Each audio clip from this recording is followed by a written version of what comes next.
Welcome to another episode of the BS Podcast, the show that looks at how behavioural change insights are being applied in the wild. Episodes feature renowned behavioural experts across industries and organisations, from management and marketing to policy and public health, and more. Let's dive in and see what all the BS is about. Here's your host from The Behaviourist, Nick Hobson. Hello, dear listeners, and welcome to this episode of the BS Podcast. And today I am excited to welcome Carolyn Roux to the show.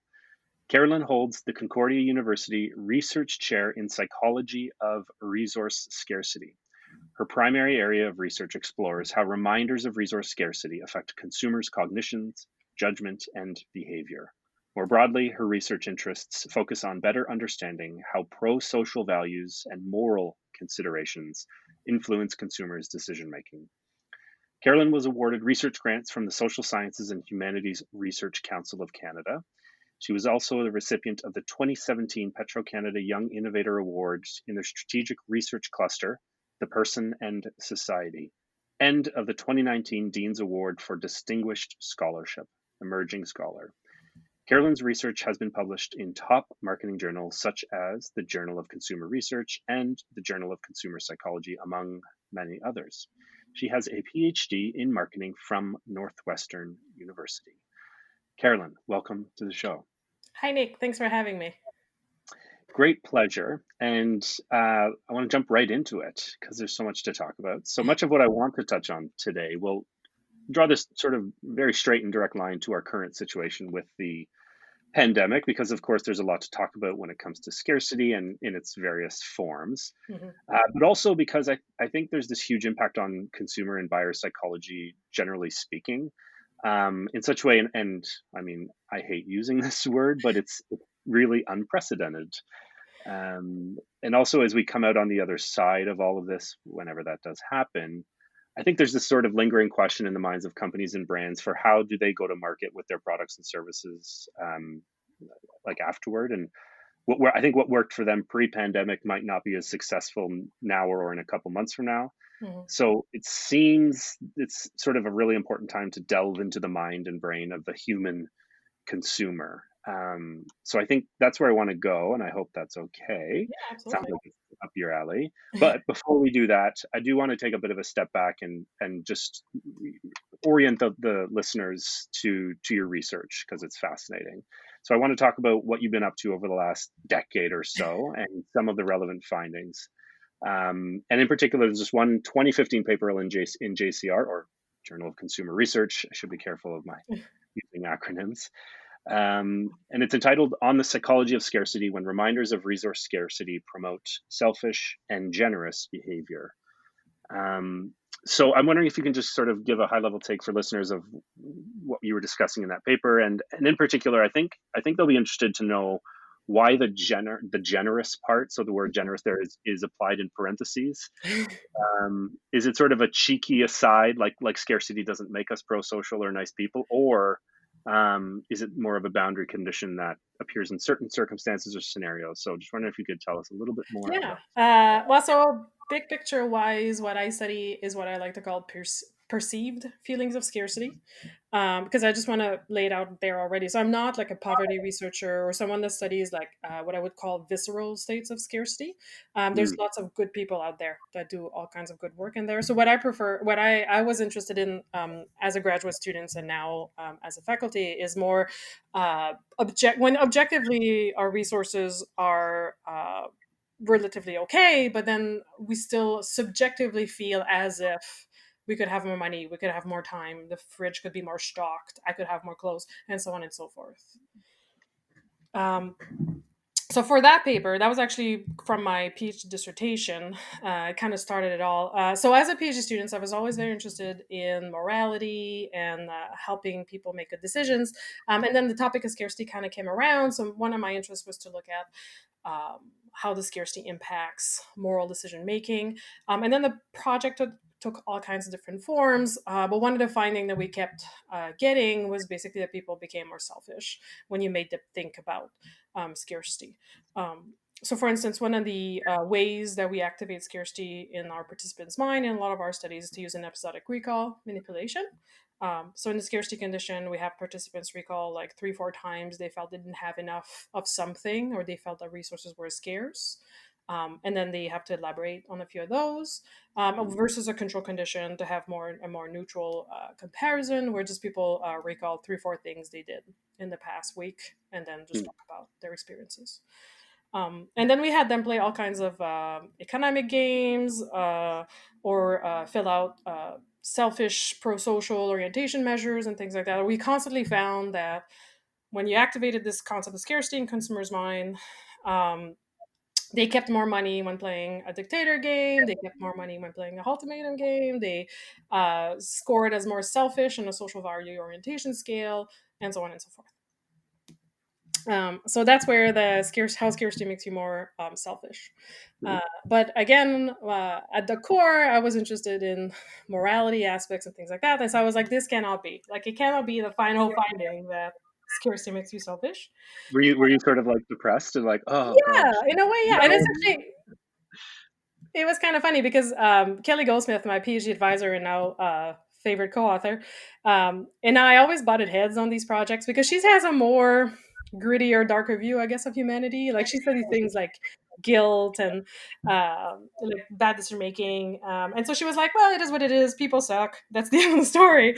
Um, and I've always been more the one that's like, "No, people have good inside of them. We just have to find it." So we were very adversarial all the time about these things. And this one particularly, I was like, this cannot be the end story. And so we ran a couple of extra studies. And what we ultimately found is that, unfortunately, yes, selfishness is pretty universal with scarcity, but you can still get generous outcomes. And that's why the generous is in parenthesis, in the sense that you can act people to behave more generously or more pro-socially, but only when it also provides benefits to self, when it's self-beneficial. So it's a bit hypocritical if you want to dig into it, in the sense that, so we ran studies where it was, for instance, donation studies or gift-giving studies. And every time we ask people, like, would you want to give money to charity, or would you want to give give a gift to a friend that helped you? Like, people under scarcity were like, no, very little money, not interested. But then when you tied it that to either, for instance, a social signaling benefit, so donating money to charity will be highlighted in our company newsletter, and everybody will know how great of a person you are. Then suddenly, people in the scarcity are like, oh yeah, I'll donate money, and I'll actually donate even more than people in a control condition. And same thing with gift giving, when you would say that giving the gift could allow you to get the other person to owe you an extra favor in the future, then you're like, okay, there's something in it for me, so I'll give a gift, and I'll give an even nicer gift than what I had originally planned. So there's a bit of this what's in it for me kind of mindset, uh, Mhm. in the sense that people with scarcity are willing to be generous, are willing to be pro-social, but not just in the void, not just for altruistic reasons. So there has to be something that they feel like they're getting back from it for them to do it. Mhm. Just to hold that point there. So you're saying that the work says if they're primed with a scarcity mindset, then they end up giving more than so long as they're sort of realizing the benefit to themselves Mhm. than they would if scarcity was not primed. Yeah, so that was a surprising thing actually, because so yeah, so in the Right. donation studies, people had higher donation intentions and like intended to donate more money, and in the gift giving study, people were willing to pay more for the gift, and so we kind of interpreted it as people are willing to spend more resources on banking in those, like that social signaling or that future favor or things like that. Hmm. Hmm. It seems so. It's yeah. On this, I guess on the surface, it seems a little bit counterintuitive because it's like, well, there's this things are scarce. I want to protect. I want to conserve. I want to hold on to what's mine. But I guess that suggests that the expectation of someone reciprocating the offer down the line, or perhaps even stronger, is the social signaling, as you said. Like, I guess that suggests, or just goes to show how strong those motivations are, that they can sort of override any concerns of scarcity. Is that how you would sort of Yeah. speculate, or Well, a I think mechanism? also I think there's a bit of that, which I was pleasantly surprised by that. But I also think like it's all about, at the end of the day, what we conceive as being resources, because If I'm entirely honest, that's something that literature hasn't fully agreed on yet. Like, what is a resource? Mhm. Um, and I'm kind of the proponent that not everything can be a resource. Then because if everything is a resource, then what's the point of having a definition or construct for a thing called Yeah, right. Yeah. resource? But I do think that there is like each individual have different, like there's some basic ones like money, time, food, but there's also like different people will have different things that they'll see as instrumental versus not. Hmm. um, and so I do think that the fact that scarcity is able to override, or the fact that, sorry, social signaling and owing future favors or reciprocity is able to override scarcity, I think partly is because also people experience scarcity seeing as another way to gain resources. Because basically in my work, the selfishness that we see, it's not necessarily, it's not that people are just more egoistic. The selfishness is more in terms of keeping resources for the self. So I keep money to myself more in economic games, or I'm expressing more self-centered, I guess, orientation. Hmm. But it's not that people are necessarily like just like narcissistic or egoistic or thinking just about themselves. And so I could see those behaviors being like just like you're trading off resources and which one is more valuable to yourself. And we haven't tested that, but that's kind of how I've always seen it. So for some reason, for instance, the social signaling becomes more important to me, and I'm willing to shell out more money for now to get that longer term kind of benefit. Right, right. And so that makes sense. And if you sort of break it down in that way, and my mind always goes to like sort of like evolutionary or functional explanation. So Mm. in my mind right now, I'm imagining sort of hunter-gatherer tribe, small group, let's say no more than 150 or whatever that Dunbar's number is. And seems to change all the time for some weird reason.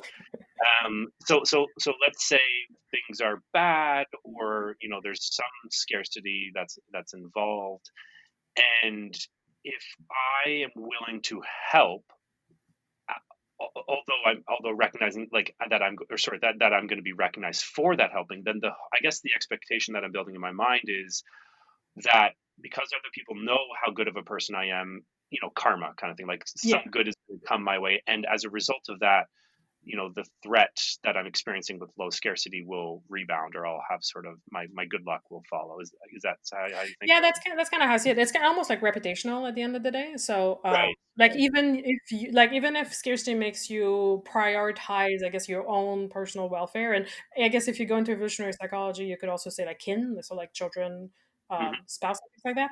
I do think that there's also a reputational aspect, especially if you're in like society's neighborhood or places where it's very more interdependent, and you have to rely more on others Hmm. as part of your well-being. And so like there's a trade-off, there's a balance, I guess, that need to be struck in terms of like saving yourself and your kin and making sure you're signaling to others that you have the reputation that you'll still help if help is needed, so that when it's your turn to need that help, you're still gonna get it. Hmm. It reminds me of Steven Pinker, is one of my favorite psychologists, who did such an amazing, and was one of the first to do this, to make the leap out of the academy into the general public as he was writing the sort of like popular books. It's like one of my favorite authors and psychologists. And I think in one of his books, he said that the refrigerator, or what was it? Something to do with like friends were the first refrigerator. So basically back in the evolutionary times, in our evolutionary history, of course we didn't have refrigeration technology, but we would go out and hunt these large game, and there's no way that a small family unit could consume an entire buffalo or whatever it was before it spoiled and went bad.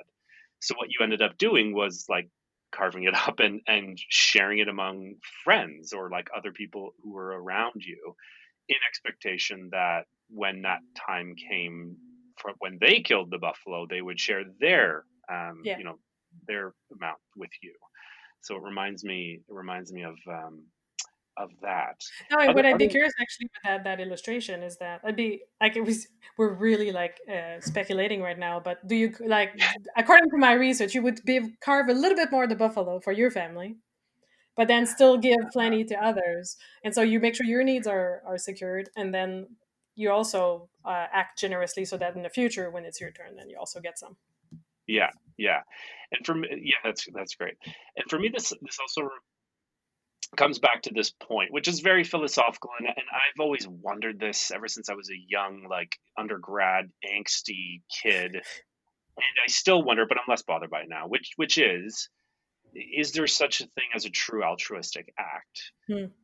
If in helping another person we benefit, right, Yeah. or if we're motivated to help another person because we know it's going to benefit us, which sounds like in this case, even Hmm. at the level of like basic neural activation, that we know when we help others in some way, the reward centers like the nucleus accumbens Yeah. is activated, so it feels pleasurable, it's like a reward to us. Hmm. Then is that truly altruistic if we're still gaining? And like, to me, it's like, okay, we can ask that question, but then it gets to a point, it's like, who cares? It's working, it's making people's lives good, so let's just shut up and move on. But Yeah, I if was going to say, like, at the end of the day, like, I had the same, like, being interested also in morality. Like, I had the same kind of question with, like, warm glow theory. And, like, you read these things about Mother Teresa was actually selfish because it made her feel good to do all these things. And you're like, what? But at the end of the day, it's like, doesn't matter. Like, doesn't matter if it's done for a selfish versus altruistic, like, fully altruistic purpose. And I think there is some cases where, like, you don't want to get into a super instrumental relationship where you only help others because they will help you. And I do think there's outside of the scarcity realm, like other contexts where it's a bit more like communal kind of relationships where you're less tit for tat kind of mindset. But Mhm, if at the end of the day, what you see is people helping others more, donating more, like sharing resources more, then the underlying core motive, I don't know how much it makes a difference.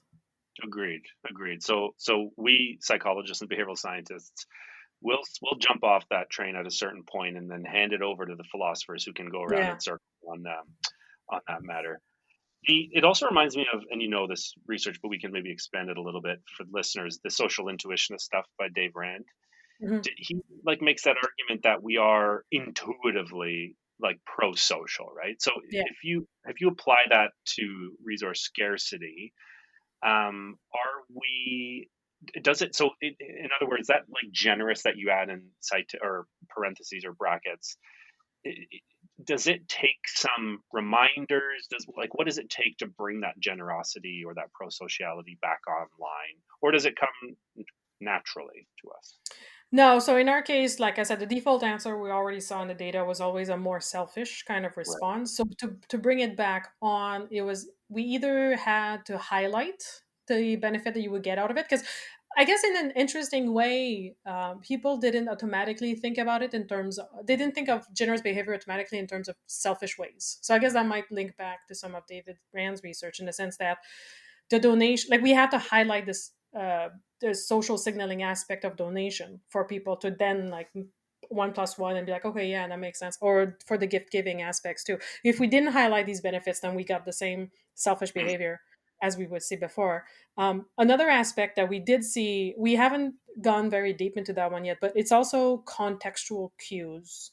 So we find that people under scarcity, people are a bit more attuned to contextual cues, and especially contextual cue that helps you gain more or less resource or waste more or less resource. So, for instance, like I mentioned, the Ultimatum Game. And so for people that are might not be less familiar with this, so there's two economic games very famous in economics. It's Dictator and Ultimatum Game. So Dictator Game, you tell people you have $10 that you will share with anonymous others. You keep as much money as you want, you give as much as you want, and then the game ends and people walk away with whatever money is left over at the end. So in those cases, people tend to be fairly selfish because there's no consequences keeping most money to themselves. But what's interesting with that, there's always a little bit of fairness. It's rare that you see people do like 10-0. They still give a little bit, Hmm. going back to this idea that people are not like entirely selfish. Ultimatum Game, there's an extra instruction that says once the allocation decision will have been made, the other person will have the option to accept or reject. Um, and then if it's accepted, people will walk away. If rejected, then money is lost. And so, from an economics perspective, if you did $9 and $1 allocation, the other person should accept it because one is better than zero. But there's all again these fairness perceptions that people are very willing to punish others at the cost of the self if they feel that the allocation is not fair. Hmm.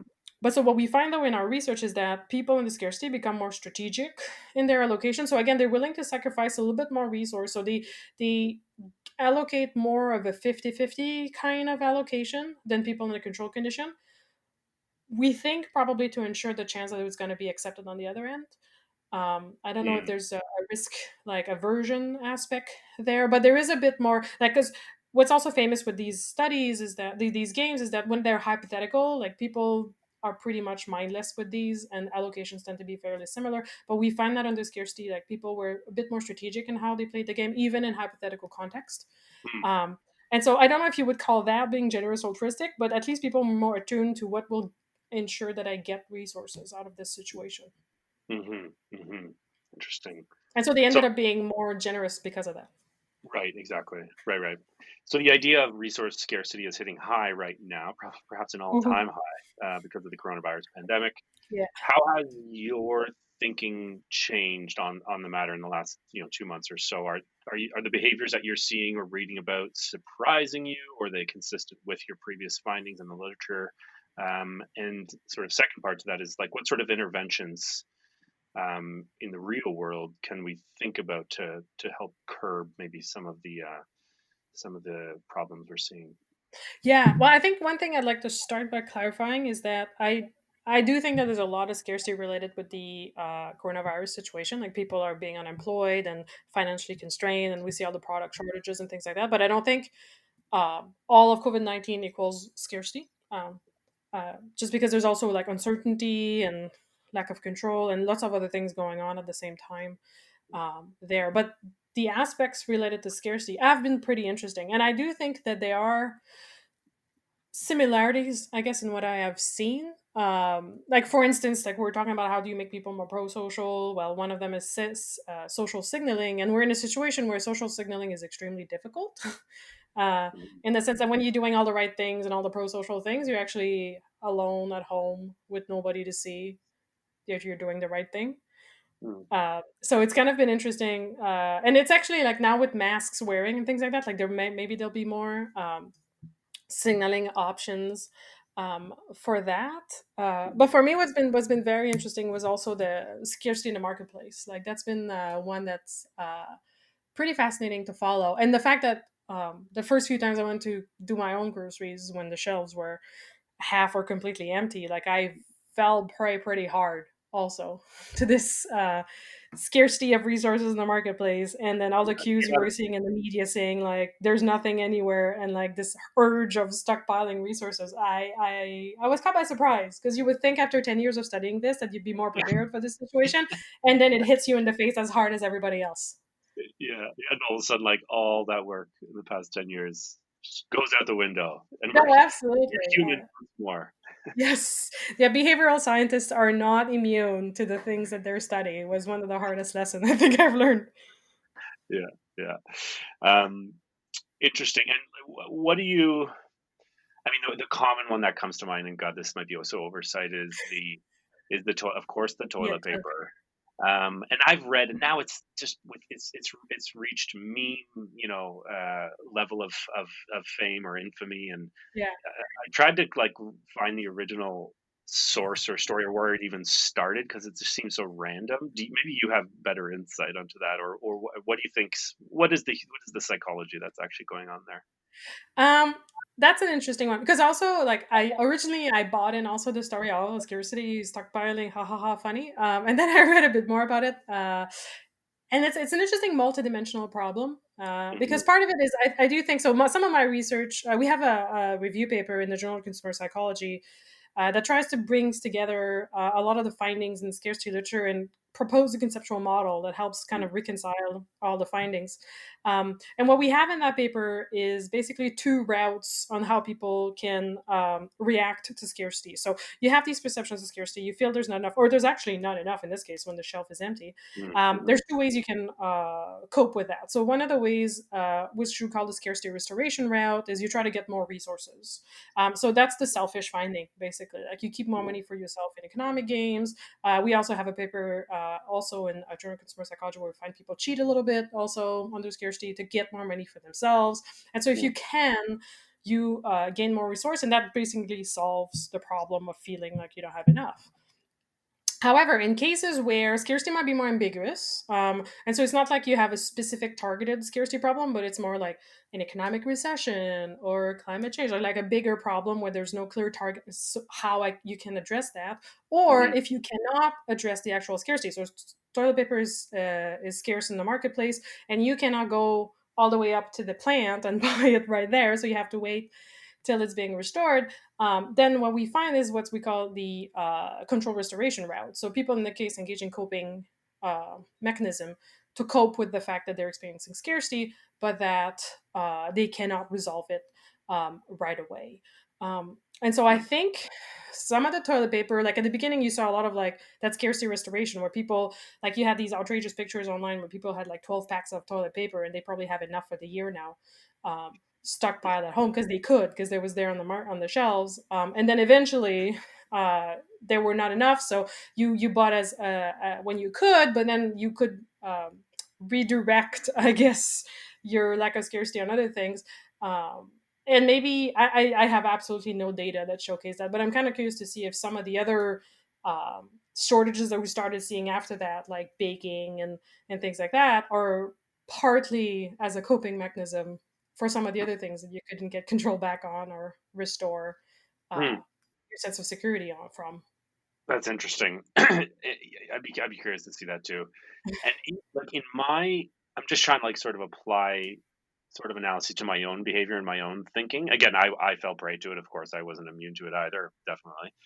Um, and my sort of logic was the following: I would go in and I'd notice, flour. There's a shortage of flour. There's a shortage of toilet paper, of paper towel.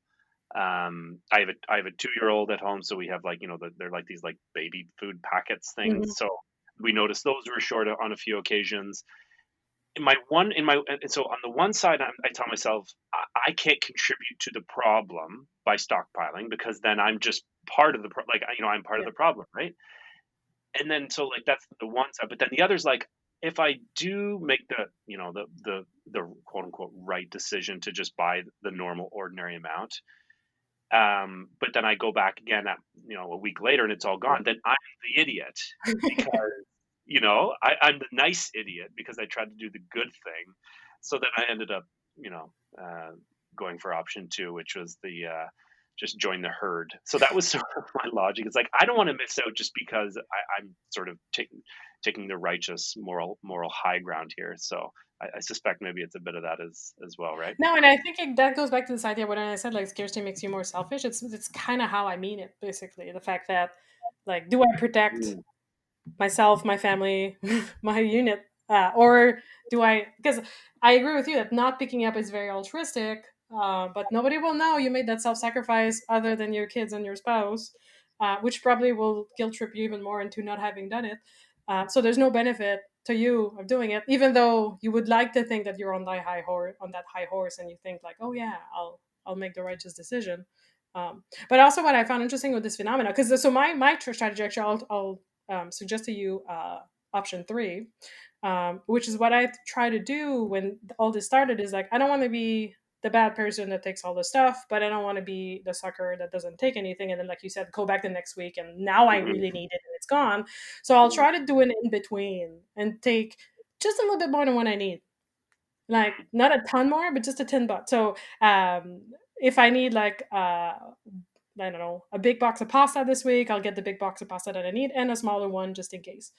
Mhm. Um, and what's interesting with that actually is that as the shortages were rolling, there's some data that came out from the UK, and it turned out that after doing some research with some Nielsen data and things like that, what they found was that big hoarders, big stockpilers were actually not the main problem for the supply chain right now, Mhm. because they Mhm. were very rare. They got a lot of media attention and social media attention, but it was thankfully a very small minority of people that were doing that. The real problem was what they call the accidental stockpilers, which was my option three, where they basically be saying that only a minority of people were hoarding, but then a majority of people were buying a little bit more than they needed than usual. And if you compound that by the amount of people that make purchases, that's what actually put the strain on the supply chain. And I was like, oh shoot. Yeah, yeah, I read that too, and I was like, "Yep, that's exactly what I did." Yeah, And I'm like, oh no, I'm part of the. I thought I had like the perfect solution, and now I'm even more part of the problem. yeah, it's amazing. And then I was glad to see that grocery stores and corner stores or whatever, like eventually did this where they put a limit. Yeah. But I was amazed how long it took them to put those limits on, those key items. So now when I go to the store, I see, no more than two. But I'd actually be curious if you go to the checkout and you have more than the limit. I wonder if they will actually tell you, I've seen it in action actually at my grocery store, yeah. and I think what I've seen might explain why some stores were reluctant to do that at the beginning. Is that the few times that I've witnessed it, people were very aggressive Mm. about it. They were very angry about it, um, Being even if told like, that they had too much, kind of thing. huh? Like being told that they had too much, that they had to put one back. Is that they got angry Well, at that? yeah, like being restricted Right. in their purchase, and that actually brought something interesting to me. Because so another thing in the scarcity literature that is still not fully clear right now is the difference between scarcity, which in my work we've already always defined as like perceptions of not having enough, or like having some sort of standard and feeling like you're below that standard. So as long as you're below it, there's this not enough feeling, and to regain, you want to regain resources to get back to that Mhm, level.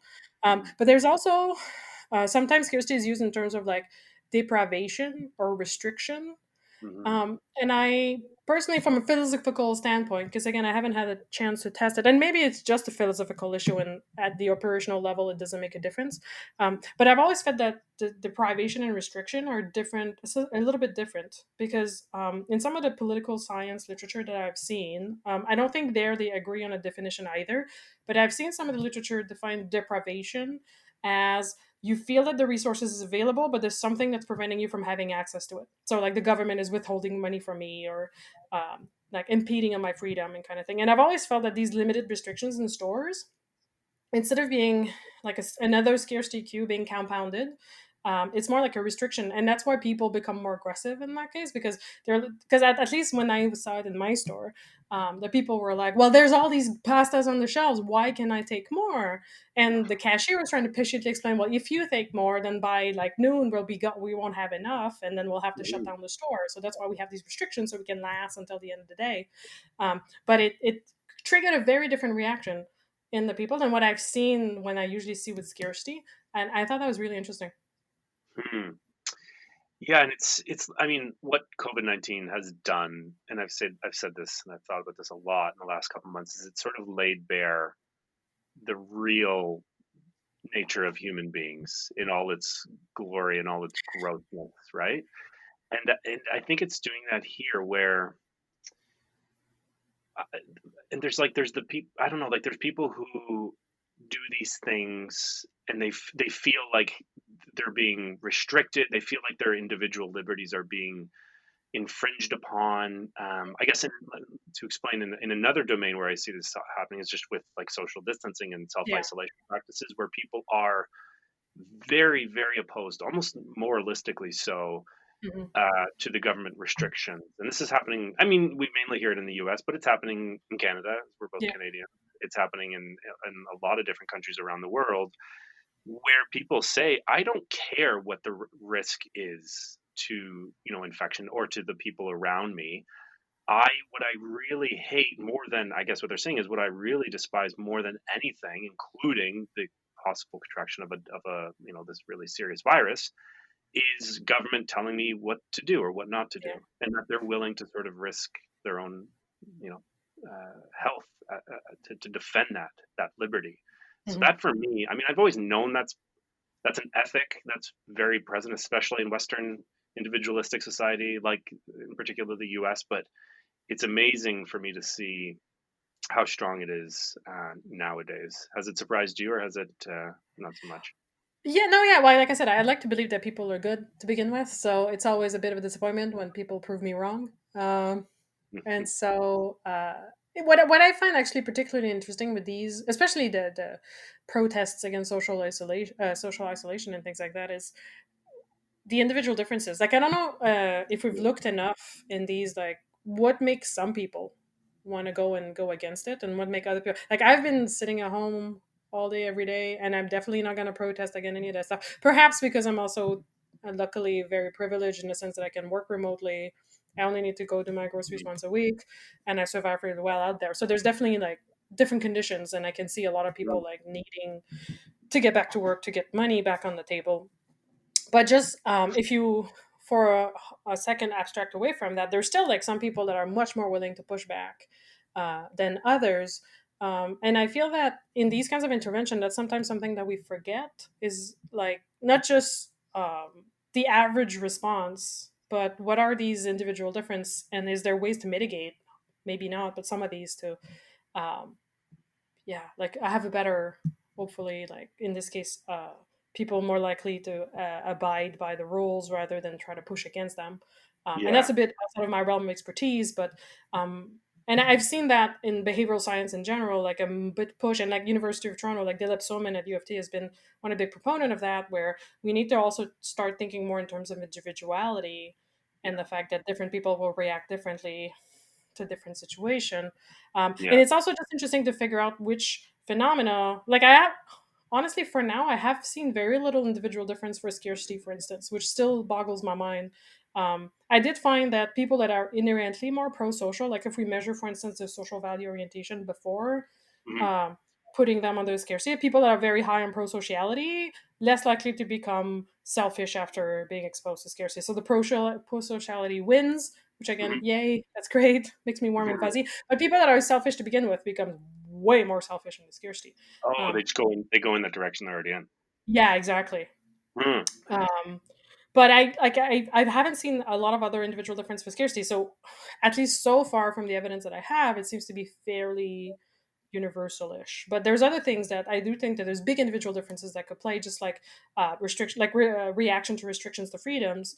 And I do think that more work can be done in that areas, even though I Mhm. know, unfortunately, academic journals often find that kind of work to be a bit too incremental.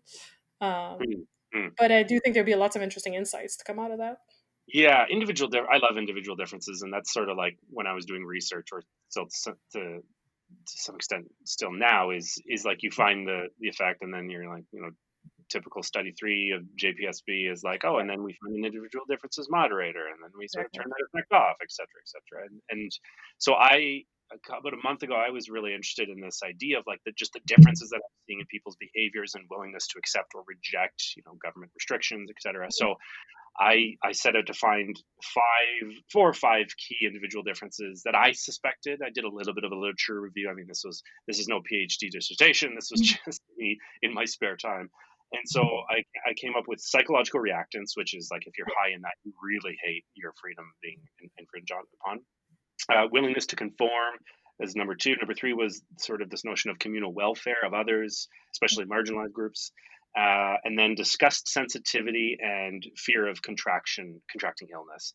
And Mm. so I've been collecting data just from a general public, mostly through just social media channels, and the range, the variability, especially in that psychological reactance, is huge. Like more Mm. than I ever would have expected, especially, and more than most like basic big 5 individual differences.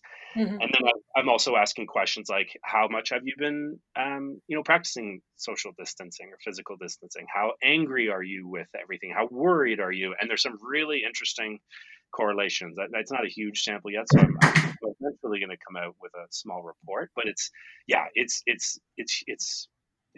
illuminating to see just how different people are, of course, and how much of a difference that makes in their day-to-day behaviors with all that's going on today. Yeah. A couple more questions, if you don't mind. Sure. So there's one paper you have. It's fascinating. So it has to do with this idea of maximizing mindsets in consumer Yes. behavior. Um, so it seems, just after reading it, and it seems that like the very foundation of our commercial and like consumer activity is built around this quote unquote getting the best. So the best Mhm. deal, the best price, the best product or service. But of course, you have this work showing that this can come with a whole sort of series of unintended negative consequences. So would you mind just sort of walking through briefly what you found with that work and what some of the implications are? Yeah, sure. So actually, that was a really interesting project because Jingjing Ma, who was my co-author, and I were office mates at Kellogg back when we were PhD students. And she was doing this research on maximizing. I was doing my research on scarcity, and we kept seeing a lot of parallels between our two line of work. And so at some point, we turned to each other and said, "We should try to see what happens when you put them all together." Hmm. And so, maximizing mindset, as you mentioned, is the idea that so people have this goal of getting the best, so getting the best job, the best partner, the best product, and so on and so forth. And this is usually contrasted against what's called a satisficing mindset, which is good enough. So whatever's criteria is sufficient. So a good enough partner, which sounds like settling, but uh, good enough job, good enough grades, good enough product, kind of thing. And it's in both individual difference. So some people are higher or lower on maximizing and satisficing, but it can also be contextually primed with different kinds of manipulation. Hmm. So what we wanted to see, first of all, is if maximizing could prime actually feelings of scarcity. Because this goal of getting the best involves a lot of resources. So you have to spend more time, more cognitive resources, searching, comparing options. And even when you find something, one of the problems of maximizing is that you're never really satisfied with what you have, and you always have regret with opportunities that were not taken. And there's always this what if kind of mindset of what if I had taken the other job, or maybe another partner will be coming down. So you might know these people that still keep Tinder on their phone even though they're dating someone right now. Um, so that's the maximizing people that are like, man, maybe something better will still come up. Um, And then their partner comes, or they're like, it's okay. I'm a maximum. I'm yeah, not sad. exactly. Um, and so there was a lot of research on the intrapersonal effect of maximizing. So it reduces satisfaction, it creates regret, it actually ironically produced better outcomes, but people are still less happy with them. But we wanted to know, so another potential consequence was whether feeling of scarcity could also happen, and that's what we found. So people, when they're maximizing mindset, they feel like they have a general sense of having less, like having less resources in their lives. And then what I want to see is, are there societal consequences of being in this kind of mindset and of this feeling of not having enough? And what we found was in terms of cheating. And so we use paradigms very similar to some of the famous ones that Dan Ariely used in his work on Mhm. cheating. Um, and we constantly find that when people are in a maximizing mindset or in a scarcity mindset, because we wanted to see both, people tend to cheat a little bit. So thankfully, it's not like they overblown cheat on things, but they take a little bit more for themselves, consistent with this idea of scarcity. So, for instance, we had them solve a series of anagrams for which they were compensated on performance, and we always sneaked one or two in that could not be solved, Mhm. except if they use an online solver, or if they looked it up or something. So, but on their own, it was almost impossible, even though they were actual English words, but none that except a very advanced level of Scrabble players would know. Mhm. And in all these cases, with when people were in maximizing mindset and or a scarcity mindset, they would always claim these anagrams as solved. Because the way we did it is we gave them the anagrams and then have them work on them, then show them the solution, and then ask them for payment purposes, tell us how many of these you got right. And participants in maximizing scarcity condition would always over-report a little bit. It Mhm. would be one, two more maybe, and again just a little bit. But if you scale that up, so let's say an anagram is 25, 50 cents, then over 200 participant, it was kind of interesting to see that, like, big picture Mhm. wise, it Mhm. made quite a bit of difference. Mhm. And actually, in one of our studies, which I think is really cool, Jingjing ran it back in China with employees and companies. So in China, there's a how in some of the big cities there's housing programs. So the government can gives you subsidized housing because it's very hard to buy your first house or buy your first apartment. But the condition for this is you're not allowed to already be a homeowner, obviously, to be Mhm. able to participate in those programs. But there's a lot of corruption, unfortunately, also in China in these Mhm. programs. And so what Jingjing was interested to do is there a relationship with maximizing in participating in these kinds of programs. So she ran this really interesting big survey in Chinese companies where we had a maximizing manipulation. And the way from Jingjing's work, she always manipulate maximizing by listing a bunch of different categories where participants would indicate their best. So, for instance, like it would be personality survey, 10 questions, and list the best singer, best brands of jeans, best job you could ever get, best, and so on and so forth. So that slowly triggers this mindset of best in there, versus like in the control condition, it's always like list the job you currently have, list your favorite brand of jeans, list your favorite singer. So it's more of a something you like, but that's not necessarily like viewed as being best. Then we also measured perceptions of scarcity. And then we gave them the scenarios where you like imagine you're already owning a house, but now you have this opportunity through your employer to be included in this housing program. What's the likelihood you would do it? And we found that when we primed maximizing, people were more likely to want to participate in this program, even if they did not qualify for it. And that was driven by these perceptions of scarcity. But what also was particularly interesting, so it's kind of interesting how hypocritical people can be sometimes, because in that study, we also had another condition about other people's behavior.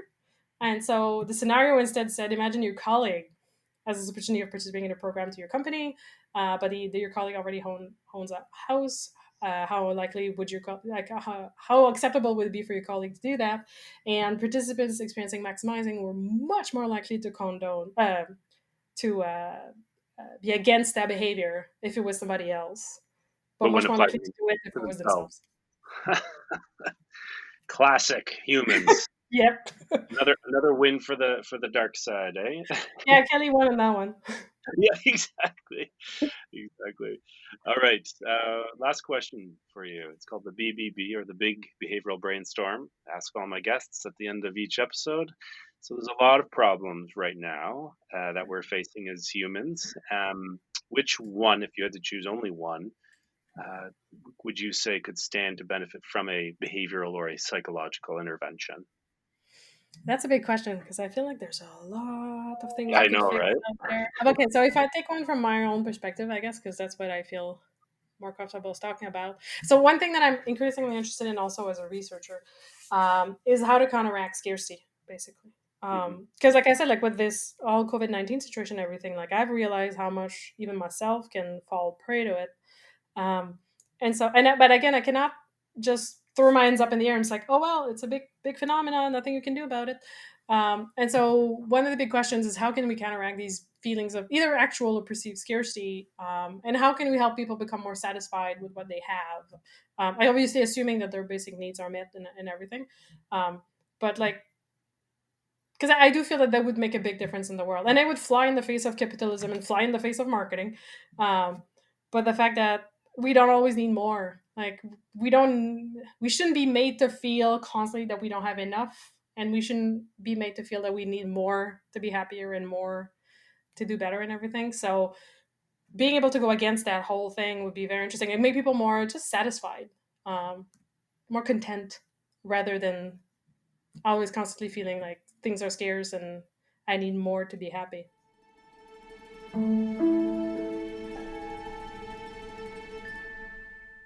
Hey, Nick here once more. A final farewell note before ending. All the show notes, links to papers, resources, and materials mentioned in the episode can be found on the BS podcast page of The Behaviorist, where you can find all episodes and lots of other interesting, easy-to-apply, sciencey stuff. Just go to www.behaviorist.biz/BS podcast. And lastly, if you'd like to join me in the mission of spreading the good BS word, remember to rate and review the show on iTunes. Why should you? Because 1, you're a part of a digital-wide social proof exercise. 2, you're helping combat the negativity bias in the form of positive reviews. And 3, it's a little pre-commitment for your habitual podcast listening. A little investment to keep you coming back for more BS. I mean, how much more behavioral can you get?